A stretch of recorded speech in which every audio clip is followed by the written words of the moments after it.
Hi, and a wonderful good evening to all those who are watching or who are listening to the LBW radio app at this time. Welcome to this episode of our program, Breaking Out of Depression. I am your host, Andy Charles, and my co host is Brother Wendell Parris. And we welcome you with a wonderful, beautiful, and enlightening episode that we have in store for you. Without any further ado, I will now hand you over to Brother Wendell for an opening prayer, and then we shall continue with this evening's episode. Brother Wendell? Good evening to all. Certainly, it is a pleasure being here once again for this program, Breaking Out of Depression. And every time this program is aired, there's always something good to expect coming from it. And we pray that you will encourage your friends, your neighbors, your family to tune in at this time so that they too will be able to receive the benefits and the blessings of what is being shared on this program. So at this time, could you join with me as we go before our Heavenly Father in prayer? Our eternal God and righteous Father, creator of all things, provider and sustainer of our lives. Indeed, we acknowledge your presence and we are thankful for you being the God that you are, the one who not only loves and shows his mercy and cares, but the one who disciplines us in accordance to your word, in accordance to what you deem fit. We know, dear Father, that with all wisdom, knowledge, and understanding, you have set the earth, the planets, the universe as it is. You have given us life on the earth. And we pray that, God, as we experience many challenges, that you would guide us into making those decisions that are right and pleasing in your sight. We ask your blessings upon this program. We ask your blessings upon all those involved in making this program what it is. And we do pray that many hearts and souls will turn to you, looking towards you for the solution, knowing that, God, that whatever we encounter in this life, it is because of you and your words we can truly live and exist and have that hope of turning things around. So may you bless our listeners, our viewers, keep them safe, and may we all have a productive and fruitful session as we ask this prayer in Jesus' name with thanksgiving. Amen and amen. Amen and amen indeed. Thank you so much, Brother Wendell. At this time, we just want to thank Brother Dexter for his human service in the background as our producer. He will be absent for a little while, so we may not be able to see any comments coming on. I don't know if Brother Wendell has his additional screen up to see the live comments that will be coming on from the Facebook Live viewers. But again, we just want to thank you so much for your commitment and your support on this amazing program. I want to reiterate that we have a responsibility to research and even at times to experience information, content that is valuable to the growth and development, first of all, of God's people, and then whosoever may. And we love the opportunity that we have to interact with you on this level and to share with you pertinent information with regards to all manners of depression. And it is something that is so prevalent in the world today. People are sometimes surely but slowly losing their way in life, and many don't know that they are victims of developing signs and symptoms of depression. I want to do a little recap at this time because we have a packed episode for you. But just to remind you of the things that we have done so far, particularly in the last episode. I showed you a video for my online course that I did with regards to depression, and our focus was on anxiety, withdrawal, and burnout. Three different but similar aspects that tie in together with regards to depression. Here's the thing that I want us to be cognizant of. We have a responsibility to take full control of our thought processes. And that is why it was extremely important for us to share that video with you on the last episode. Because what we want everyone to understand and to grasp and to embrace is that you can decide what stays in your thought processes, what stays in your mind, and the thing that you will give life to, that you will give oxygen to, that you will add fuel to, and make it something valuable and tangible in your mind. You have to set the rules, you have to lay down the policies. I showed you the campsite theory, and I hope you understood how valuable that is, because most of the times we make decisions based on impulses that come to our mind, and we don't question the source of the impulse. Where did it come from? Why is this thought taking up space in my mind? And consider yourself to be the one that is responsible for deciding which thought stays and which thought goes. Brother Wendell also spoke extensively about life choices and understanding the difference between the physical, which is temporary, and the spiritual, which is permanent, long lasting, and so much more rewarding when you put it against that which is of this world, the physical. We spoke about the fact that all the things that we look at in terms of the bearings of success that we may see that some other person may have or attain, all of that is temporary. That can be wiped out in a moment, in the twinkling of an eye. But if our values are based on something that is internal and it is aligned with our purpose for which we were created by the Creator, and we understand the power of that, and we make that the rule, the foundation upon which we allow thoughts to come into our mind, we will be able to insulate ourselves so many times against the scourge of depression.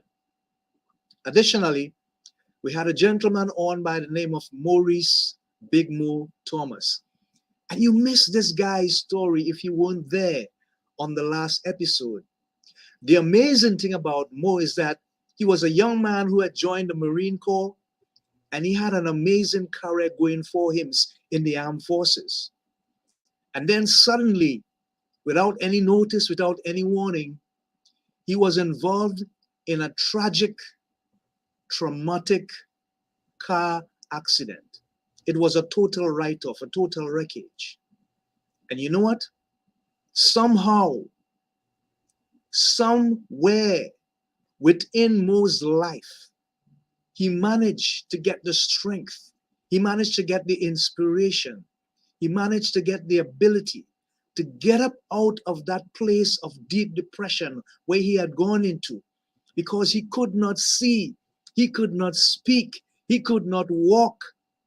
All of these things were inhibited as a result of that wreckage, that accident that he got himself into. But you know what? He made a great victory story out of his tragedy. And so he showed us that even though your situation can be one where it's quite depressing and all the odds may seem to be against you, there is still somewhere, somehow, someday, a hope that you, I, anyone can have the power, the ability to overcome, to bounce back, to renew themselves, to find themselves again and engage in a purpose that is now giving and serving the life of those who may be in a similar position or may have loved ones that are experiencing some level of depression. And now, Maurice is a man of God, preaching the gospel, and also a public speaker, telling his story to those who are out there looking for hope, looking for help, looking for enlightenment, looking for someone to tell them, hey, you can do it. It does not matter what your situation or your circumstance is. There is always a way. I have found a way. My experience, my story is a reality of what I have been through. But now I am here to tell you that even with God in my life, all things have become possible. When they thought that I could not walk again, speak again, see again, here am I, representing God, fulfilling my purpose, and holding on to my identity because he recognized he needed to refine himself, to rediscover himself all over again. What an amazing story. And so we want to help people who are struggling to understand that there's a group of persons on this program who are always willing to spend time with those who need the help. And one of the things that Mo said that is extremely important is that we should not put pride when the situation arises and we realize that something is not going right, something is wrong, something needs to be corrected. Don't think about saving face. Don't think about pride. Think about the fact that we need help. We need to reach out to someone. We need to say something about our situation. You can never tell what another person, another brother, another sister, another co-worker may have to say. But always find the opportunity. If you have lost your way, if you're struggling, if there's something happening that you can't put your hand on, you don't understand what is happening, reach out and get that help. We are here to help. We are here to support. And we too at times need to reach out for help because we are human. But at the end of the day, we understand the role that we play. We understand the purpose that we represent. And we embrace it with all that we have because we know that there are folks out there who need this information, need this enlightenment, need this inspiration, need this encouragement to make it yet another day, despite the circumstances that they are going through. And so I want to hand you over back to Brother Wendell now for his portion of this episodes as we continue to enlighten you with the information with regards to breaking out of depression. Thank you, Brother Andy. It's amazing how uh, the brain can retain such words that were spoken before and to bring that forward so that we could have a good synopsis of the things that were done in previous programs. Just to add a little bit to what was said, is in understanding how God had designed man, we realize that man's life has really been a challenge from the beginning because he has to know himself, he has to understand himself. One of the things I often tell people and show them from the scriptures directly is that sometimes you want to seek someone as a companion, but you have not been able to understand yourself. So it comes as if you now have to understand yourself and the other person. And that speaks for volumes of why sometimes relationships are the way they are. And therefore, when we talk about breaking out of depression, if one cannot realize to themselves who they are and what they're about, their purpose, their intent, their desire, even their potentials, if one cannot see the great things that could come out of, when those negative things come upon you, what it has a tendency of doing is just to break you down, to keep you below a level that you're unable to rise yourself. And hence the reason when you look at these biblical stories and biblical characters, you can see in the lives of individuals where there are times they were put down, there are times in which they were discouraged, there are times in which the very same people who they trusted, was able now to make them feel little or small, of no value. And so many examples are found in scripture in regards to the practicality of how we live our lives, and many who have been through that state of depression. And I know that Brother Andy has some videos to show, and that's going to be very important for us. Seeing these videos, laying a foundation so that when we continue to get into the studies and continue to raise some very important and pertinent points, we'll be able to connect the dots together and see how they fit in bringing us from one angle, one position, one state to another. All right.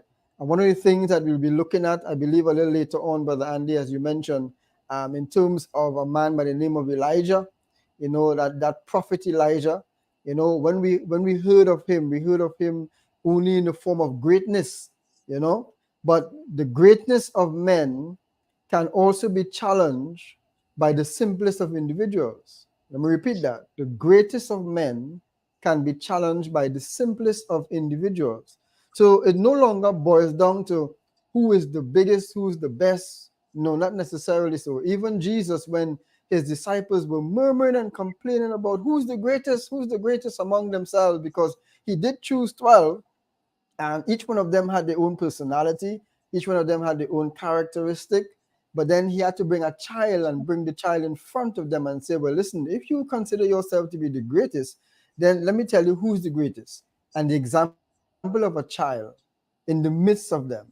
If you are as innocent as a child, if you are as humble as a child, if you are as a child will be willing to learn and attach and absorb things, if you are willing like a child to submit yourself, then you could consider yourself to be the greatest. Because why? Whosoever is great among you, let him be your servant.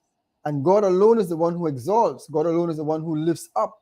So we don't need to put ourselves out there to show people that we are all that.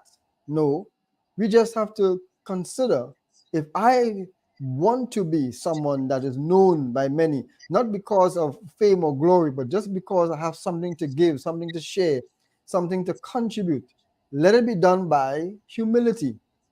Let it be done by the innocence of our minds in helping people to understand that we are not greater than they are, but we are just as ordinary, just doing extraordinary things. And I love that, because when God had blessed us as a people that are just ordinary, is the extraordinary things that we have that distinguishes us from everyone else. So therefore, you have something extraordinary.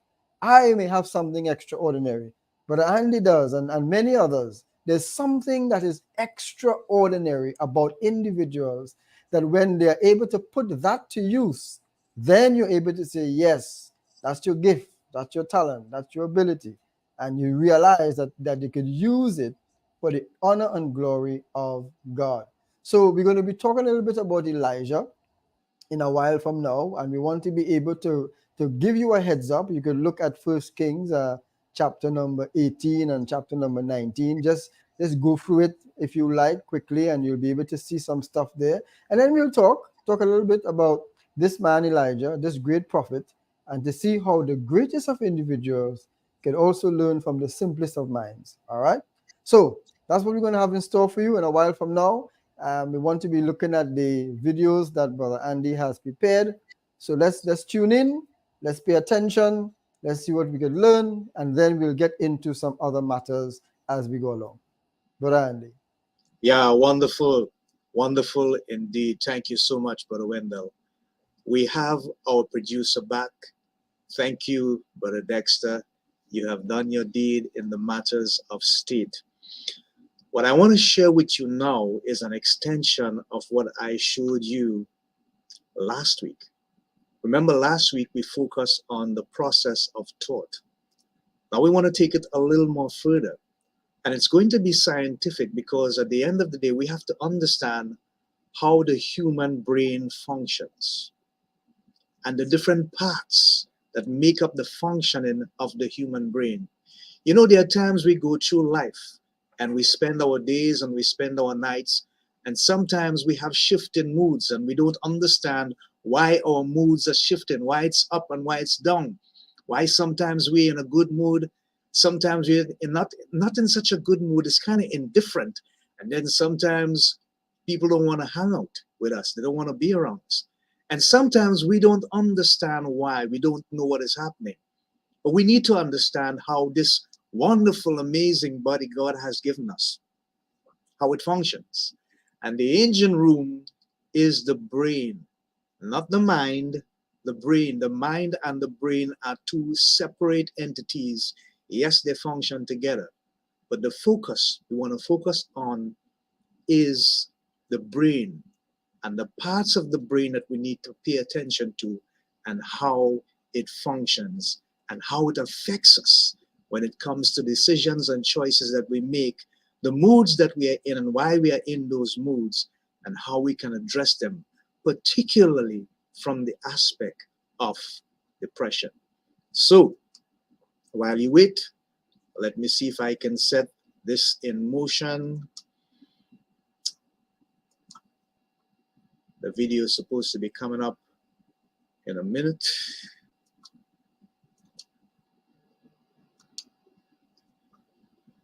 And it will give us a fair idea of the importance of understanding how the human brain functions.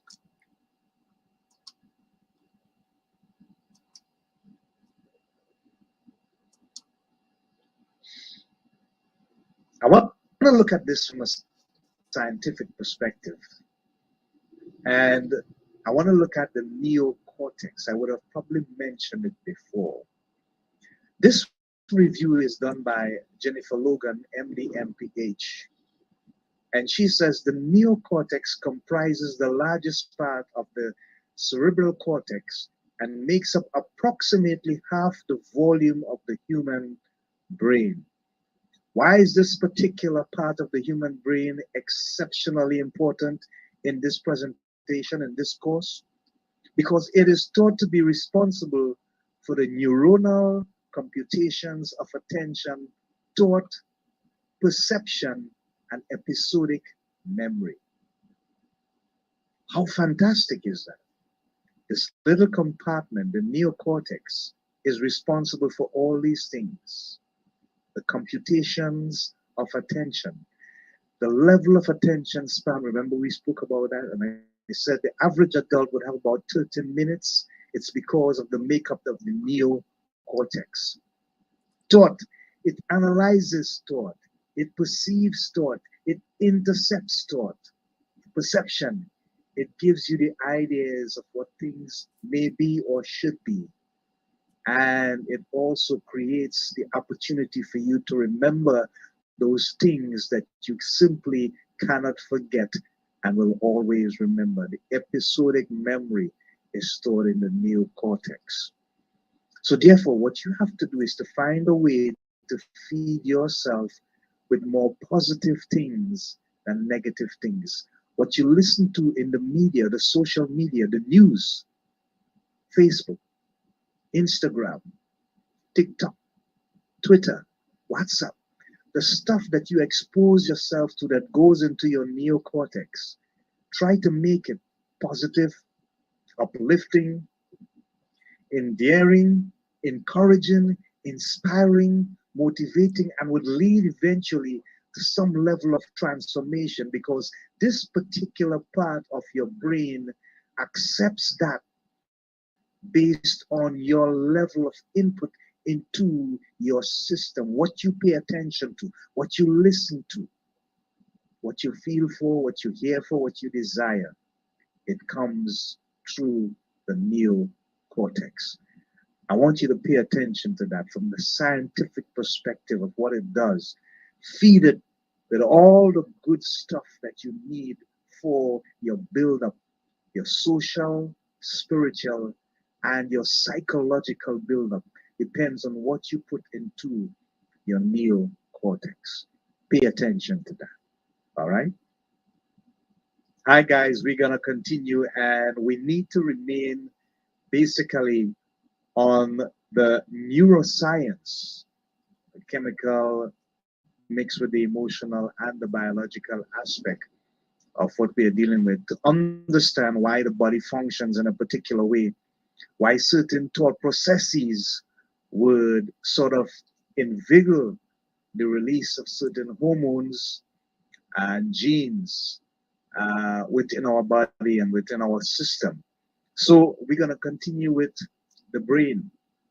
The brain is the most important part of your total breakdown when you're looking to understand why you are feeling withdrawal, anxiety, and burnout. And there's a process that takes place that identifies why the brain functions in a particular manner, what part of the brain is involved in this process, and how it is affected either negatively or positively. So we're going to look at the frontal lobe, and what may appear to you to be jargon, I will simply try my best to simplify so that you understand it and be able to apply it to the process of beginning to come to terms with the reality of what is happening in your brain through your body, as well as your ability to understand how they work together to achieve the process that we are looking to accomplish, which is the ability to control the systems that give us the opportunity to maintain better health and certainly a better level of self assurance and security. Now, it says the frontal lobes are responsible for the selection and coordination of goal directed behavior. Goal directed behavior. This deals with your ability to be ambitious.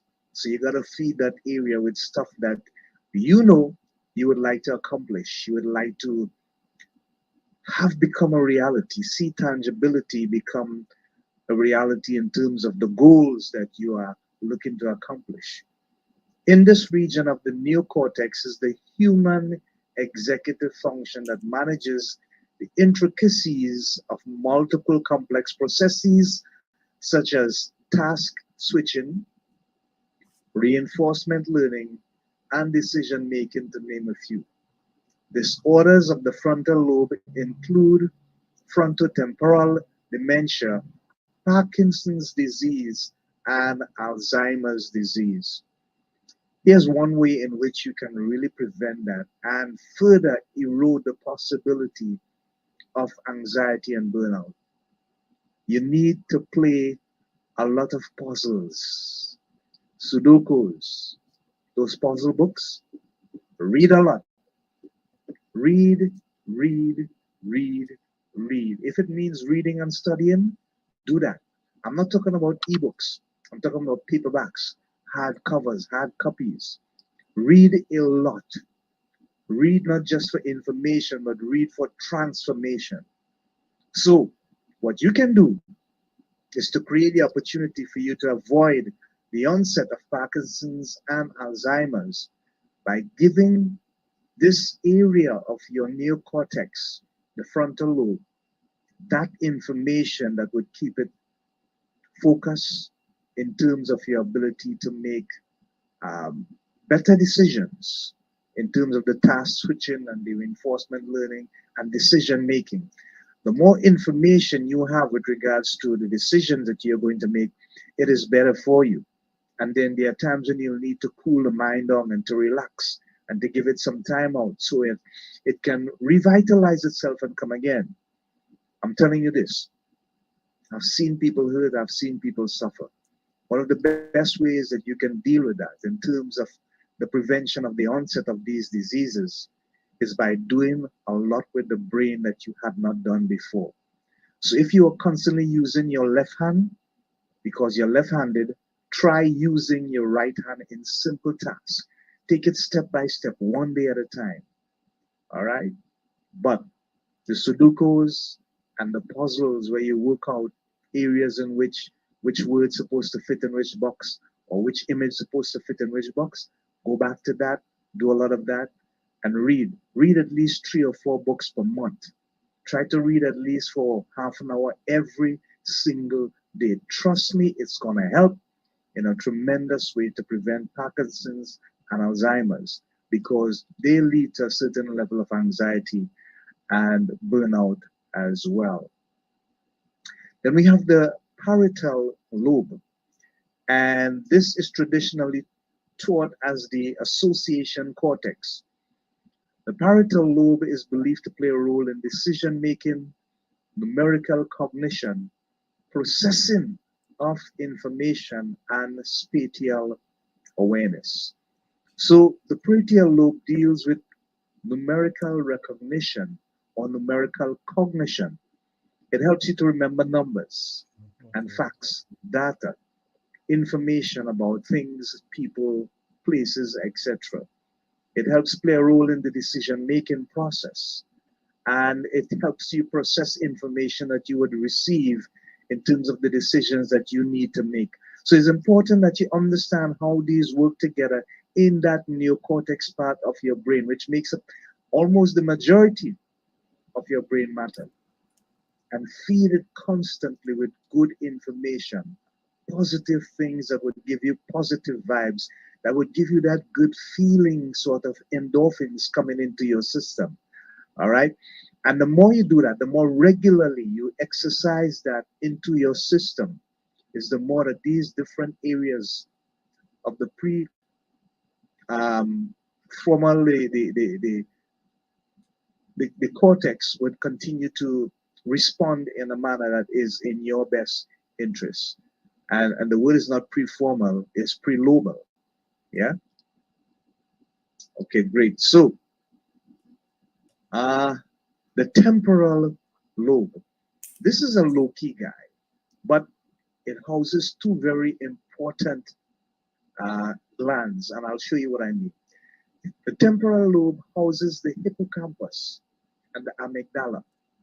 Among its functions are to process sensory information and derive language, emotions, and meaningful memories. Additionally, it is responsible for declarative memory, which is a memory that can be spoken aloud, such as learned facts, and is further divided into two subgroups: semantic and episodic memory. What I want us to pay attention to here is the amygdala. Why? Because the amygdala responds in times of anxiety and burnout. What the amygdala does is that it controls these hormones that releases these chemicals. We're talking about norepinephrine and adrenaline and cortisol. These can age quickly anyone who receives them and have them going through their system on a regular basis.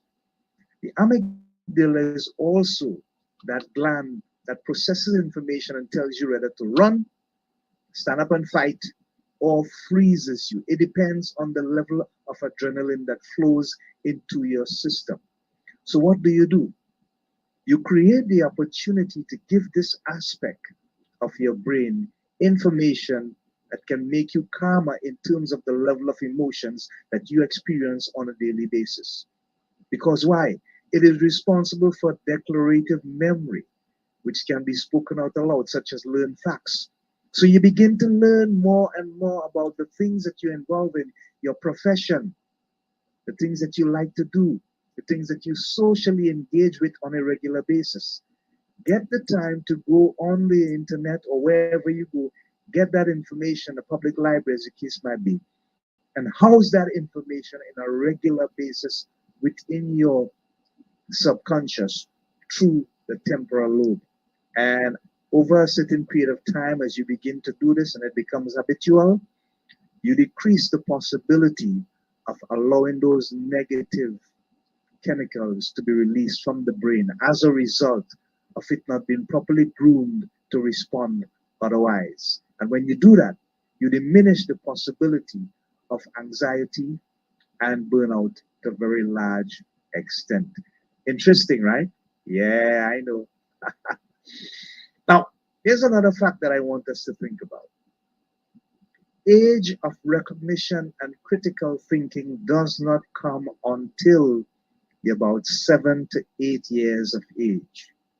So, what I mean by that is simply this: the things that you become familiar with in terms of the early years of your life don't really begin to have that impact upon you psychologically until you can put together the reason why you are hearing what you are hearing. Let me simplify it for you.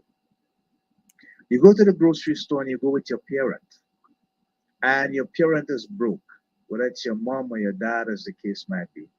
But you see something there in that grocery store that you would like to buy. And so you're constantly harassing your parent. But on their minds, they have a budget. And they're going to stay within that budget because they know that they cannot afford to go over the budget.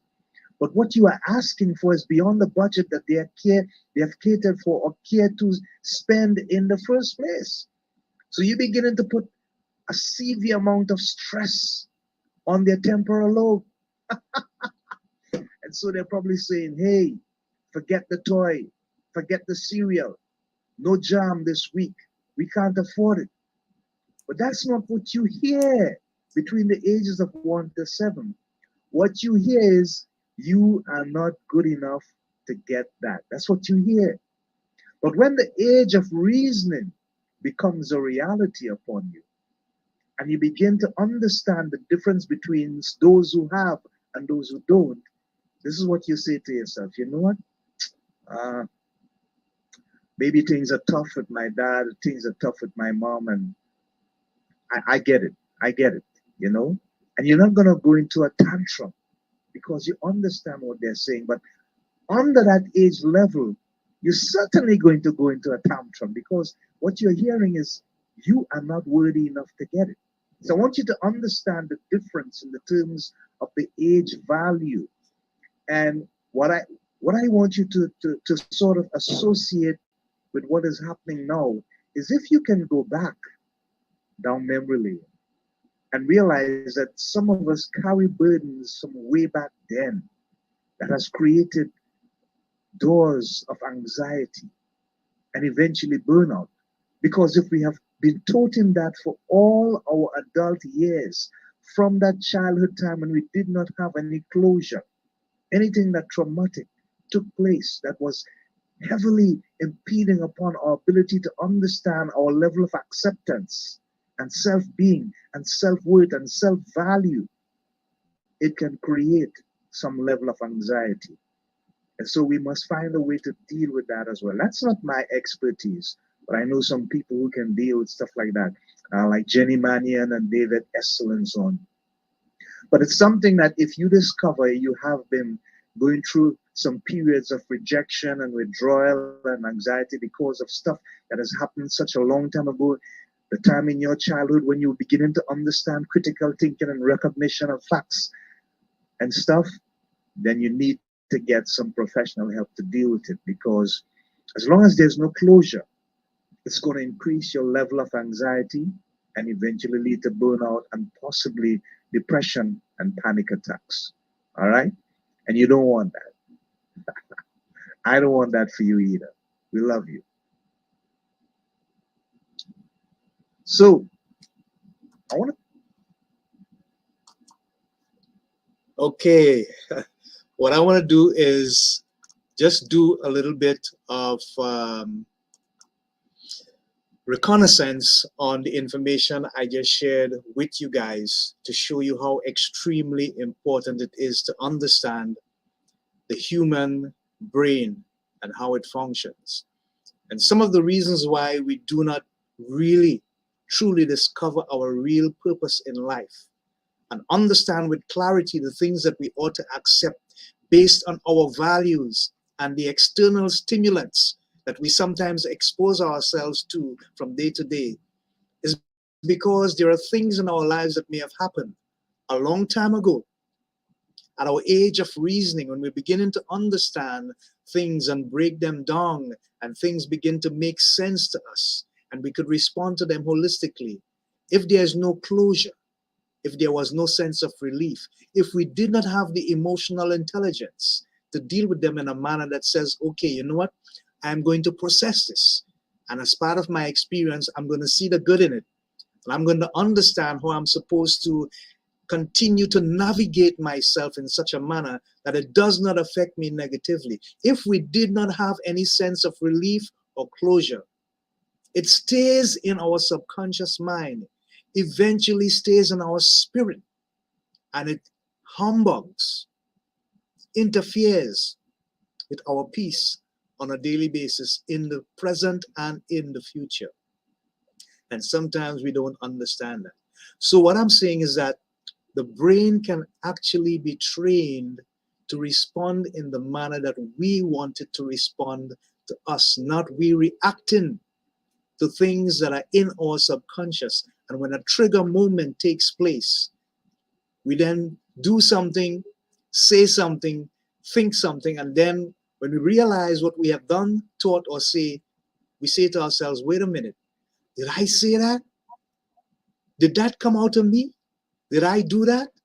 Wait a minute, was that my thinking? And you see, we don't understand that because they are still there embedded in our spirits and mentally, we have not freed ourselves of them, they can continue to be excessive baggage that we carry around and can later on cause things like depression, panic attacks, anxiety, withdrawal, burnout, AD, attention deficit, and extreme attention deficit, and all these syndromes that are not good for us. Okay, one thing I want to make clear before I hand over to Brother Wendell is you may have heard the term TERM, endorphins. And endorphins are good feeling hormones that the brain releases in times of stress and in times of pain. And sometimes we look at a professional athlete and we wonder why, even though they are under pain, they still continue to perform at the highest level of their potential. It is because they understand how to manage the release of endorphins in their bodies by the brain. And this avoids breakdown and it avoids depression. Now, dopamine is different because what dopamine does is that it depends on an outside stimulant, an external stimulant to make you feel good. It could be a football game, it could be a movie, it could be seeing something that you have a liking for, ice cream and cake and stuff. You know, you see something, you hear something, and because of the stimulation of that, dopamine is triggered in your brain. It flushes through your system. And for as long as you are in the presence of that thing, that stimulant is working to give you dopamine into your system. That can become addictive.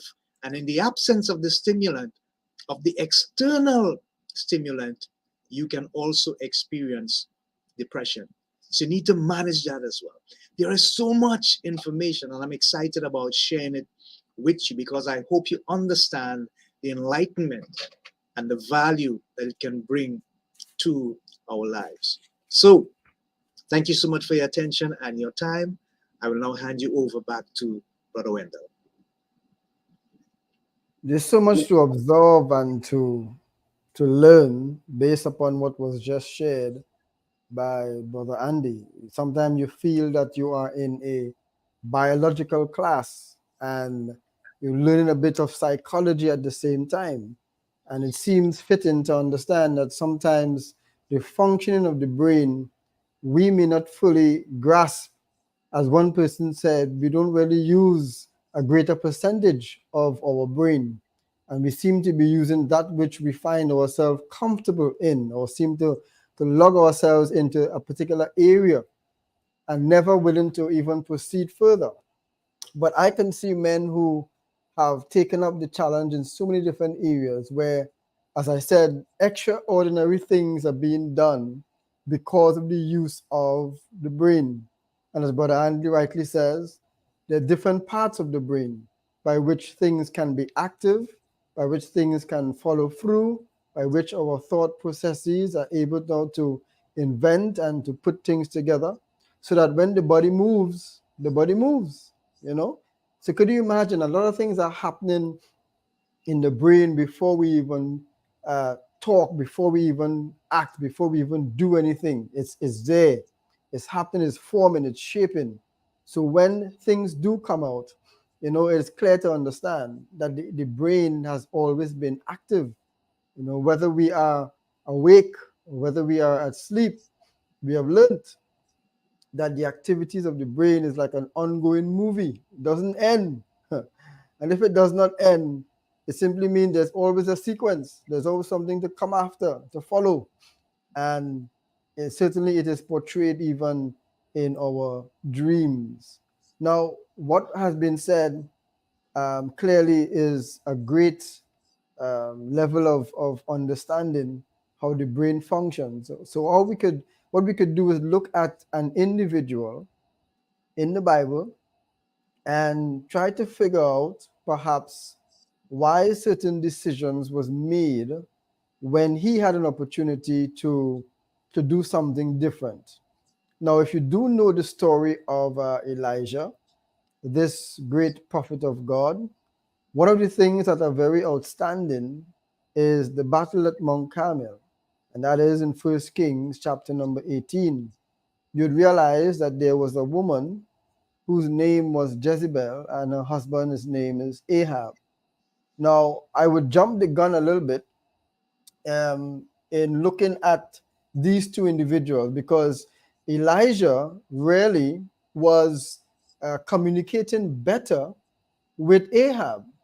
But when it comes to Jezebel, it seems as if there's a great disparity there between the two simply because of what she had done and why he is now responding in the way in which he had done. You know, sometimes you might know two people and one of them you are able to relate to better, one of them you're able to communicate with, and the other is not so easy to have discussions or not so easy to be around. You feel uncomfortable with that person, you know. So in this particular case, when you consider um, Elijah, and you realize then that his life was one of greatness. Yes, it have to take a simple mind, a simple-minded person to bring him to the realization of, hey, you may be great, but there are some things that will challenge that position of greatness, something that will challenge you to the point where you need to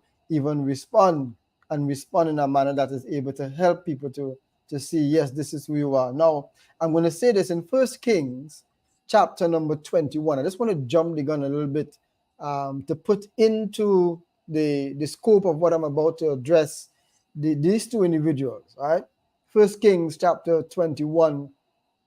This verse tells us a lot. I mean, this verse, it really tells us a lot of two people. It says this, verse 25, but there was none like unto Ahab, which did sell himself to work wickedness. None like Ahab, which sell himself to work wickedness in the sight of the Lord. And here's the second part that's very interesting. Whom Jezebel, his wife, stirred up. Is that interesting? Whom Jezebel, his wife, stirred up, incited, or instigated. So you have two people whose mindset is really on wickedness. You have two people who themselves, they don't have no respect for people, neither for their lives. And so whatever would have transpired in the book of First Kings in regards to Elijah and Jezebel, then you would understand why. Why the characteristics of certain individuals will produce a level of fear in you. And sometimes you just hear about, see that person over there, that person have killed 6 people. And all of a sudden you don't want to stand up with them. You don't want to sit down in the same row with them because you learn and that fear seems to just take over one's mind. What if you had learned that you were sitting down in an audience and the person next to you with your child or your children and the person next to you was a pedophile? You know, what happens then? Would you be uncomfortable? Yes, you would. Would you move your child from sitting down next to the person and put him on the other side? Yes, you would. So you see, the thing about it, fears are developed in such a way of when we learn or have information about individuals, and that when it is created, that's how we respond. Because if I didn't know that the person sitting down next to me have killed 6 persons with his bare hands, and that information was not made known to me at all, there's no reason why I shouldn't sit down next to the person. There's no reason why I should be uncomfortable sitting down next to the person when they have a smile on their face, when they seem calm and nothing to be concerned about. So people put themselves in a depressive mood immediately upon seeing someone whom they have information about. And that information serves as a detriment, serves as something very destructive. And so immediately you go into a state of depression because you have to be in the same room with the person. You have to communicate with the person, whether the person is your teacher, your student, whether they're your workmate, and all of a sudden these things happen. So I say all of that really to show that it's individuals and information. information can tell, information that is received by you and how it is perceived, so that you'll be able now to respond in a particular manner. Let me make this quotation. Words are powerful in the minds who spoke it and in one who receives it. That's two groups of people. Words are powerful in the minds who spoke it and the one who receives it. The one who speaks, they speak with that kind of conviction because they believe what they are saying, first of all, is true and strong enough to cause some kind of reaction. And the person who receives it, when it comes out in that manner, it also causes what you call another reaction. They say an action causes a reaction. Well, that's what words does. Words are very powerful in the minds who spoke it and the one who receives it. So in 1 Kings chapter number 19, it is clear to understand what was happening here with Elijah and with Jezebel. Now Elijah, as I said in 1 Kings chapter 18, what he did, and just to make this long story a bit short so that we can get to where we're going, is that there were 450 false prophets of Baal, and they were Jezebel's prophets, really. And as a result, when the challenge came on Mount Carmel, where these prophets were trying to prove that by the worship of their gods, when they call upon their gods, God will hear them, their gods will hear them, their gods will respond, etc., etc. And that was not happening, to the point where Elijah was even mocking them and saying, maybe your God is sleeping, maybe your God is going on a vacation, or something as the case may be. And so when they broke down the altar, because they danced, they trampled, they do all sort of things just for their God to respond, and their God did not respond. So Elijah had the altar repaired. He struck down the altar several times. He put the animal sacrifice upon it, and then he said something. This is the point I want you to get at. Watch this. This is very important. At the time of the offering in 1 Kings 18:36 of the oblation, Elijah the prophet came near and said, O Lord God of Abraham, Isaac, and Israel, let it be known this day that you are God in Israel, and that I am your servant. Whoa, hold on. You are God in Israel, and I am your servant, and that I have done all these things at your word. Answer me, O Lord, answer me, that this people may know that you, O Lord, are God, and that they have turned their backs. So I'm reading this and I'm saying in 1 Kings chapter 18, Elijah is now saying, God, after all that they have done and they have proven that their gods are not true gods, and I did what I did in preparation for you to prove that you're the one true living God. I love the words of Elijah. Elijah says, and I want to repeat it, he says this, O Lord God of Abraham, Isaac, and Israel, let it be known this day that you are God in Israel, and that I am your servant. So whatever I have done is in accordance to your word, that you now will be the one with the power, the might, and the one to receive the glory. So I'm asking you to answer me, and you send the fire down from heaven, consume all the wood and the stones and the sacrifice that have been verse 38 following. And so Elijah left this platform being victorious, because God answered his prayer. He said he's a servant of God. But words are powerful in the minds of those who speak it or spoke it, and one who receives it. So when you read this particular text, you would understand that it could bring success in your life. When you speak with confidence, it could bring success in your life and achievements when you're able to tell yourself, hey, this is going to happen. So Elijah had a conviction in God that when he spoke, he knew things was going to happen. He already believed that. So his success story comes in the mere fact that he believed in God and he trusted in God, and he knew that as a servant of God, God will answer his prayer and everything will come to pass. Wow. So then what happened in 1 Kings chapter 19? In 1 Kings chapter 19, Ahab told Jezebel all that Elijah had done and how he had killed the prophets with the sword. those 450 false prophets at Mount Carmel. Then Jezebel sent a message to Elijah saying, so may the God do to me, and more also, if I do not make your life as the life of one of them by this time tomorrow. Remember what I just said. Words are powerful in the minds who spoke it and the one who receives it. So upon coming out of a victory like this, a victory that really proves that God is God and I am his servant, this woman makes a statement, and that immediately brings fear to Elijah. Now, remember, you're talking about breaking out of depression. How were we able to see Elijah going into a state of depression before he could be broken out of that particular state? What landed him in that position when verse 3 says, then he was afraid and he arose and ran for his life? How did he reach at that point? After coming out of a victory, proving to people that God is God and I am his servant. A woman comes and she talks, and he goes into hiding. He immediately begins to change. Now, I don't think it's because Elijah is afraid of a woman. It's not a gender thing here to say that, oh, no, I'm afraid of a woman.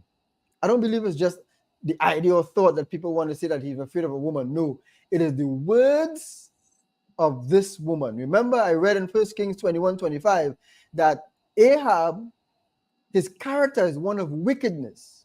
His wife Jezebel is one who stirs up and incites and instigates that kind of behavior.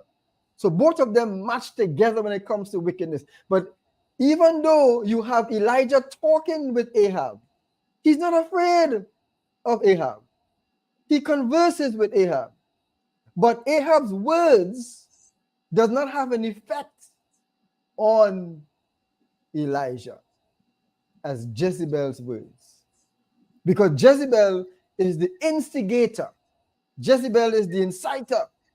She is the motivational drive behind Ahab. So anything that Ahab does according to his wickedness, according to his character as being that type of person, the one who fuels that is Jezebel. She fuels that. So now that even though Elijah talks with Ahab and there's no kind of fear, what we see happening here is that now Elijah is afraid because the fuel to the fire, the one who's really the instigator, the one who entices and the one who does everything, that is the one who actually spoke. And so that's what I said earlier. You may know people, husband and wife, brother, sister, friends. But in any group of friends that are alignment, there's somebody who's an instigator. There's somebody who is the one that motivates the group to move in a particular direction. That's the person that sometimes you don't want to confront. You keep silent. And say, when he says we need to go here, the group goes there. When he says we don't do this, the group doesn't do that. There's always somebody. That is the person most likely people would fear, the one who causes the fuel to that fire. And so it is that here you have the different stages of one going into depression. Jezebel sent a message to Elijah. She didn't send it to anybody else. The message from Jezebel came to Elijah. And because it's coming from Jezebel, that's number one. I know the characteristic of this person. I know that they're not good at all. I know that they have done a lot of harm and danger. They have killed prophets of God before, in chapters before. She have killed prophets of God. And Obadiah have to hide 100 of them by 50s in the caves. So he knew of this woman. So when she sent a message to him, number one, that message, the fact that she sent it, wow, that's the beginning of his problems. That's the beginning of his woes. She said, not Ahab, Jezebel sent a message. So whatever message that Jezebel sent, knowing of the woman, it begins. The fear syndrome begins to develop because that message from the messenger is not going to be a good message at all. So my heart don't start a race already. My pulse, everything is just going quickly. And as the message came through the messenger, he's already prepared for the worst. And so when she said, so may the gods do to me and more also if I do not make your life as the life of one of them by this time tomorrow. Jezebel not easy. Jezebel not only sent this message with authority, but she made sure that the message came with a certain weight that indicates it's going to come to pass. And so when she speaks like that, through the voice of a messenger, wow, because she didn't tell him it personally, through the voice of a messenger, then Elijah would be one to really take stock of himself when she says, your life as the life of one of them. And she gave him a timeline. By this time tomorrow. By this time tomorrow, you're dead. Your dog's dead. So Elijah, as great as the prophet he was, and as great as the prophet he is in the context right now, he was afraid and he arose and ran. Why didn't Elijah pray to God? Why didn't Elijah get down on his knees and communicate? Because remember before in 1 Kings chapter 18, what he said. He said, you are the God of Abraham and Isaac and Jacob. You are God, you are Lord Almighty, and I am your servant. Why Elijah did not, make himself known before God in all humility, seeing that he believed with all conviction in his heart. Well, I'm here to let you know that words are powerful in the minds who spoke it and the one who receives it. So therefore, when she said what she said, it could also cause you to question your own conviction. Could you imagine that? And that's what God's going to deal with, by the way. Question your own conviction, your own belief. So he's afraid and he acted upon that. Fear stepped in. He arose. He did not remain in that place. He ran for his life and he came to Beersheba. Now, Beersheba, yes, belongs to Judah, what the scripture says. And he left his servants there. Now, could you be so insensitive at times to react to a situation and leave other people in danger?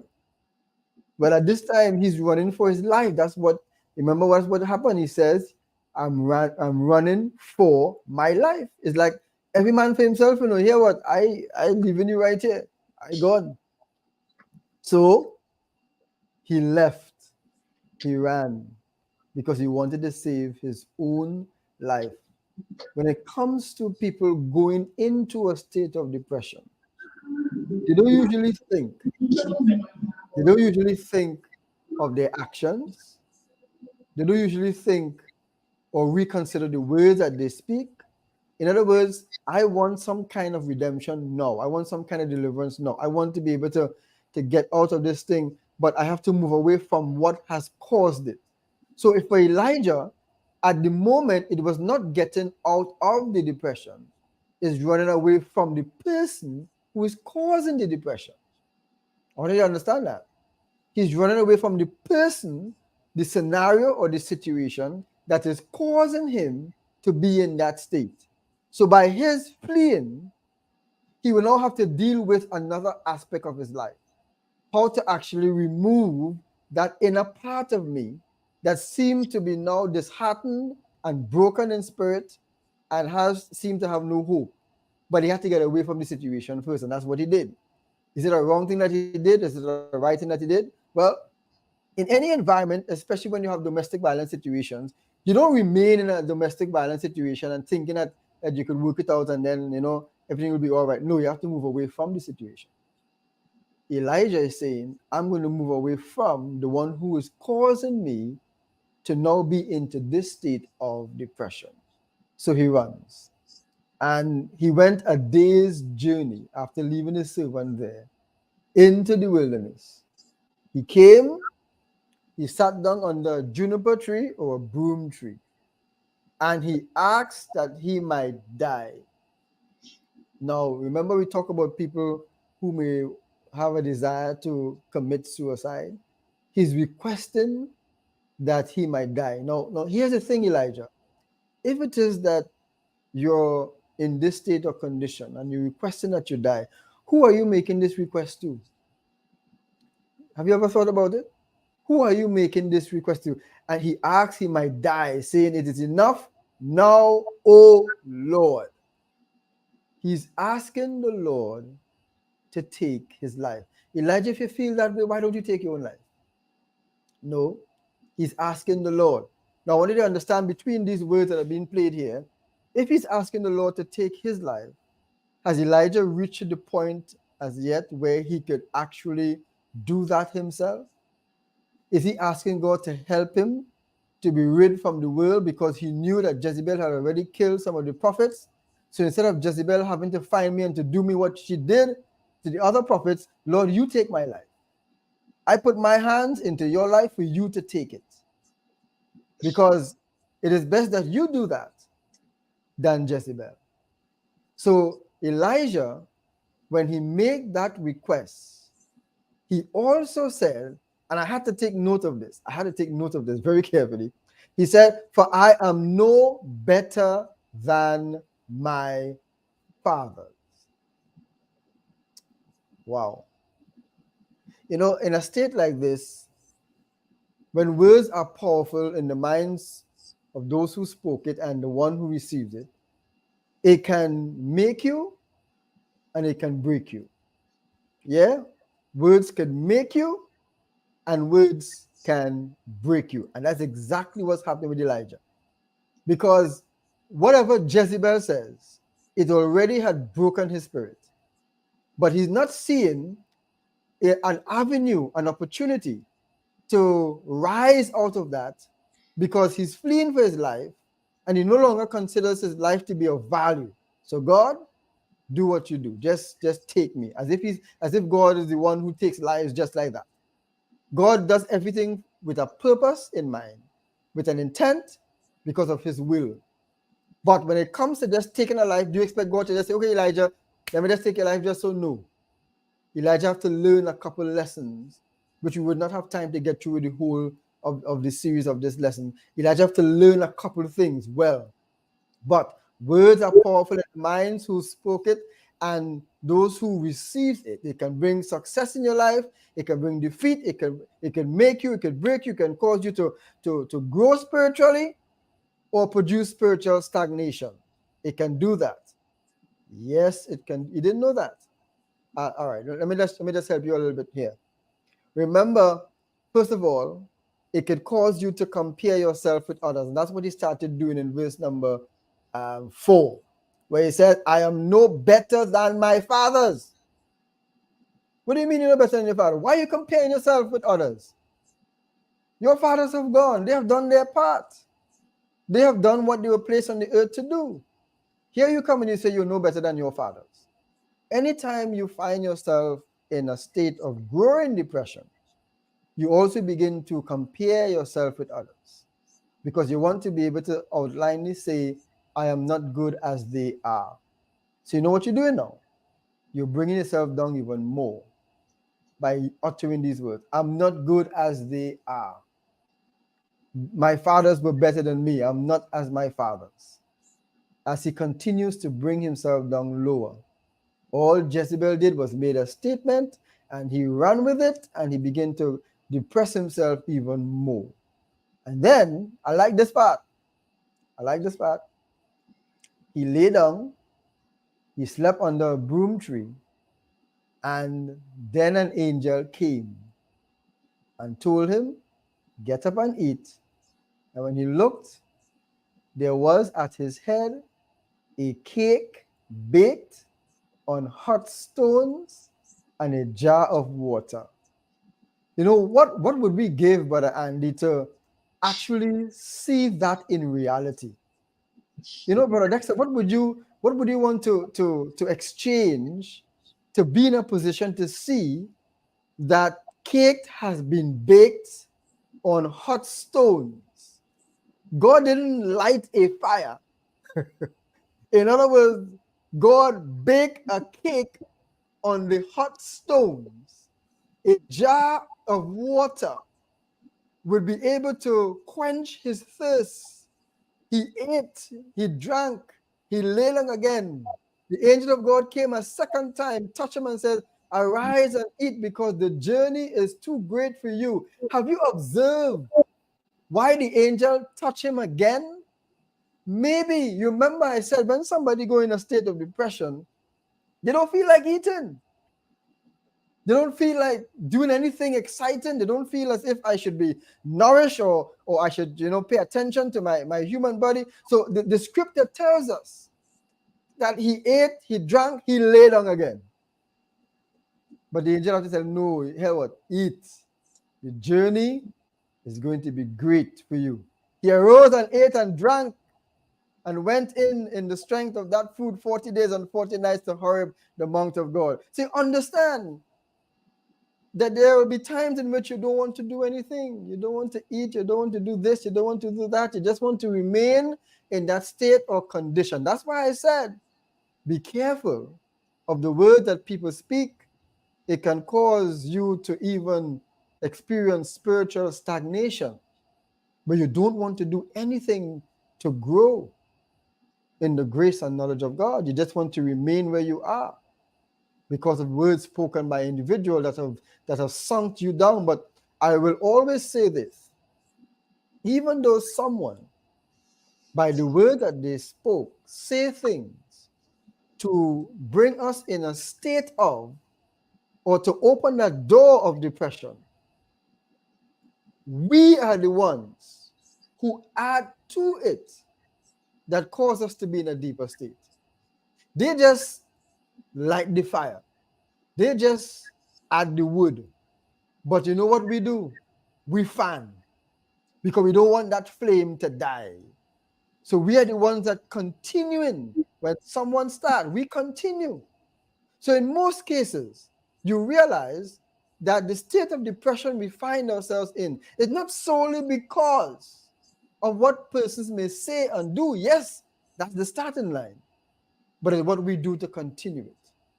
And so the rest of the part of what happened with Elijah, I just don't want to go into that because it'll take a little bit more time. I know, but Andy might want to make a little input on something here. I want to help you to understand. We saw how Elijah, in all his successes and all his victory, acknowledged God, acknowledged himself as a servant, but when a statement was made, he received that statement as a damaging effect to his own character. He adds to it, putting himself in a further depressive mood. He does not want or feel as if he should now arise because there are those who said before me were better than I am. So I have no reasons now to even make a stand to get out of this. And therefore, the angel have to come and even encourage him to eat something. So you see, there's a beginning. It all starts off somewhere. But the person who find themselves in that position is the one who is adding more. We are the ones who are causing ourselves to be more depressed. We start having thoughts of being inadequate. We start having thoughts of being insufficient. We start having thoughts saying to ourselves that I am no value. I'm not worth anything. And we are just adding and sinking ourselves down even further. And all right, let me just do this quickly before I hand you over to Brother Andy. In 1 Kings chapter 19 and verse number 10. All right, verse number 10. Let me just read 9 and 10 quickly. 9 and 10, and then I'll read the other two verses. Here it says, verse 9 and 10. This is important. This is important. There he came to a cave and lodged in it. And behold, the word of the Lord came to him and said to him, what are you doing here, Elijah? Elijah, what are you doing here? All right? This is after the angel fed him and everything, etc., etc. He gained some strength and he was supposed to go to a particular place. What are you doing here? He said, I have been very jealous for the Lord, the God of hosts, for the people of Israel have forsaken your covenant. They have thrown down your altars. They killed your prophets with the sword. And I, even I only, am left, and they seek my life to take it away. I only am left. I'm the only person, Lord, that you have. And they're seeking to take my life. So when I look at that, I said, okay, all right. He spoke words. He said, I have been very jealous for the Lord, yes, the God of hosts. He talks about the people, yes. But he come back and he gives his own rendition of himself. I only, I'm the only one, and they're seeking to take my life. He repeated that, and God did something else. Verse 13. Look at verse 13. Oh boy, this is good. But Andy, I had to stop, because I have so much more to say, but I'll stop just now. Verse 13 and 14. And when Elijah heard it, he wrapped his face in his cloak and went out and stood at the entrance of the cave. And behold, there came a voice to him and said, what are you doing here, Elijah? This is God. Second attempt saying to Elijah, Elijah, you need to get out of that state. Elijah, you need to move. Elijah, you need to get going. You know why? I have something for you to do. Come on, Elijah, get your act together. I have something for you to do. And he said, I have been very jealous for the Lord. He repeating the same thing in verse 14. The God of hosts, for the people of Israel have forsaken your covenant. They thrown down your altars. They killed your prophets with the sword. And even I only am left. And they seek my life to take it away. The Lord said to him, go, return. So God is trying to motivate and instill and get into Elijah's mind, hey, I am the same God of Abraham and Isaac and Jacob. I'm the same God that you say is a jealous God. I'm the same God who brought for you cake on hot stones, baked it. The same God that brought a jar. I'm the same God. I had to leave out a lot of things that I didn't want. If I get into those things, we don't have time. So I'm really paraphrasing a lot to show you the beginning of Elijah's state of depression, what is happening in the middle of his state, and how God is trying to get Elijah to get out of that state of depression. God has been with him, and he needed to realize that God never really left him at all. So no matter how much time he says, I am alone, he didn't realize that God was there with him. He went through a lesson to find out about if the mountains quake, if the wind pass, and so forth. And that's the sign that Elijah was looking for. Something miraculous, something powerful to tell that God is there because of an earthquake and all. And no. God says, I don't have to do these things for you to know that I am here. I don't have to shake a mountain for you to know I am here. You already have confidence in me. Let that confidence be restored. And for anybody going through a state of depression, I want you to understand that. If you have confidence in God, then let that confidence manifest itself. God doesn't have to do something miraculous and big and phenomenal for him to let you know that he's there. You need to have faith in God. Hebrews 11:6. Without faith, it is impossible to please him. For he that cometh to God must believe that he is, and is the reward of them that diligently seek him. So look at Elijah. He was good all the time until words were spoken, entered into a state of depression. God is there to help him through it. He didn't want to come out of it, but God had to motivate him and tell him, hey, I have something for you to do. Get yourself in order. Let us go ahead and do it. Because why? You have a purpose for existing. So do not remain in that slumber. Get up, go, and do what I ask of you to do. And that's what God has been doing with us. People who are blinded to the fact of remaining in their depression. God is saying to you, get up, go, and do what you're supposed to do. And you will see how the very enemy that you have feared, God will bring them at your feet. And they would also have to face the judgment of God. I say enough, Brother Andy. I want to say more, but I need to bring you in. Go ahead, Brother Andy. Yeah, that was some dynamic stuff there, but it was the perfect example of some of the things that I would have shared from the scientific aspect. I will break it down for us so that we understand. And while I'm looking at the screen, I see Brother Dex says, reminding people to call WhatsApp, have a comment, make a comment, have a question. Please, we need to know that we are breaking through to you as we desire you and us together as a community to break out of depression.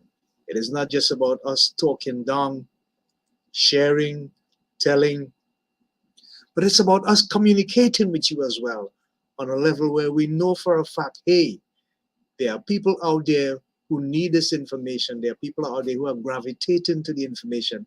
There are people out there who understand the purpose and the intent, and they want to be part of it. So they are asking questions, they are making comments. I did not see any today. It is not depressing, but it's concerning. No pun intended. Let me just break down what happened to Elijah in a scientific manner. You can go back down memory lane and remember what I told you about thoughts and the different parts of the human brain, how it functions, and how that affects how we respond, particularly with the hormones that are released by these parts of the human brain. When the words of Jezebel came to Elijah, they entered into his prefrontal cortex. That's the front part of the brain that receives all the information. Because of the nature of the information, the prefrontal cortex passed on the information to his sympathetic nervous system. His sympathetic nervous system, which houses in part the amygdala, decided to release a certain level of hormones called adrenaline. The adrenaline caused Elijah to do something. He had three choices: go and confront Jezebel, which means fight, or run away, or stand still in disbelief and shock. What happened was that an additional hormone was released in his system called cortisol, the stress hormone. And because the level of that stress and the adrenaline combined together, automatically, my boy, I'm calling him that loosely for you to get the understanding of the interpretation, he ran. What happened there was that because Elijah did not exercise judgment and a forethought, meaning to say, what he did was he did not provide intelligence for what he was feeling. He just reacted. I want you to understand how powerful that is. He could have changed the whole cycle of everything that was happening. Because if God could back you up to kill 450 false prophets of Baal, who's Jezebel? But the mere fact that the information came to him in the manner that it came, and the mere fact that he had just used all that he thought he had in terms of his spiritual limits with God in defeating those 450 prophets of Baal, Elijah was exhausted. He was exhausted physically. He was exhausted mentally, and he was exhausted emotionally. When you're in that condition, it's easy when those hormones are released in your body to just react. No thinking, no time to apply intelligence to the situation, no time to apply memory to the situation. It is just self-preservation. And that is what took him to that further place of depression, because in addition to self-preservation, he was now saying to the Lord, take my life. So he was placing less value now on himself, comparing himself with his fathers, those who had gone on before. And he did not need to do that.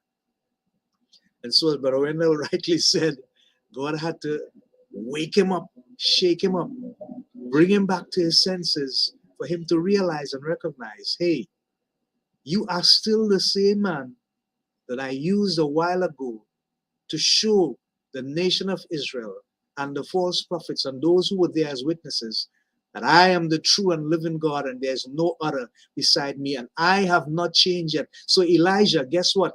Get up and go and do what you have to do, because I will always do what I have been doing and will continue to do. Psalm 34 verse 19 says, many are the afflictions of the righteous, but the Lord shall deliver him out of them all. But in order for us to understand how powerful that scriptures and others are, it must be something that is sink in our subconscious, so that when we are into situations similar, likened onto that which Elijah had experienced, a trigger in our sympathetic nervous system will send the memory of that scripture back to us and others, and we'd realize, wait a minute, it is not so much about the situation that I am in. I cannot see myself here as a victim. There must not be a level of comparison. I must see myself as God sees me. And if I see myself as God sees me, as his servant, who's living righteous and doing the things that I know based on his purpose and his intention for my life, then I know even in the midst of my affliction, deliverance is sure. I may not know when it's coming. It may not come in the time that I believe it should come, but it is sure. And that is what faith does in terms of the opposite response that Elijah did when that information came to him. So it went to prefrontal cortex, sympathetic nervous system, to the amygdala. The amygdala released the hormones. He reacted. He did not give it the benefit of intellect, which is the thought process. He did not give it the benefit of emotion. Neither did he give it the benefit of memory. Remember what Psalm 119 and 11 says, thy word have I hid in my heart, that I might not sin against thee. We all know it is speaking about that place of deep consciousness, where we make our decisions, where we look at morals and ethics, and we decide what's good and what's evil. If we hide enough of the word of God in that particular place, we are going to find ourselves constantly creating a greater opportunity to infuse our lives with the very word that can help us to overcome depression and to break out of it whenever it comes around. We're going to go into clinical depression as opposed to situational depression probably in the next episode. But I want to leave us with a thought as we have 2 minutes to go. I think I'm going to leave us with a thought for every week. My thought is this: we judge ourselves by our intentions, but we judge others by their actions without knowing their intentions. I want to repeat that. We judge ourselves by our intentions, but we judge others by their actions without knowing what their intentions are. I will say no more on that. I just want to leave you guys with that. And I want to say, I am saying thank you for your continued commitment and your support. Please tell others about this program. Tell them about the importance of the information we are sharing, both on the physical side as well as the spiritual side. We're bringing it holistically so you can have the balanced information that you can share with your friends, loved ones, family, co-workers, anyone that you know that is going through a period of depression. The information is here, the love is here, the concern is here, the inspiration is here. We love to share the information with you and give you the opportunity to have that edge as we build this community called Breaking Out of Depression.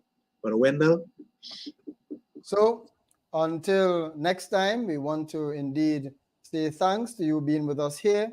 I'm looking forward to the next opportunity where we're going to talk about breaking out of depression in other areas that will be able to help you, your friends, your family, and all those who tune into this program. So I am Wendell Parris.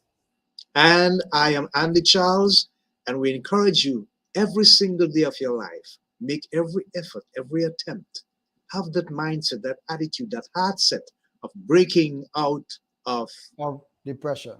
That's there you correct. go. Bye, Amen. folks. Bye for now.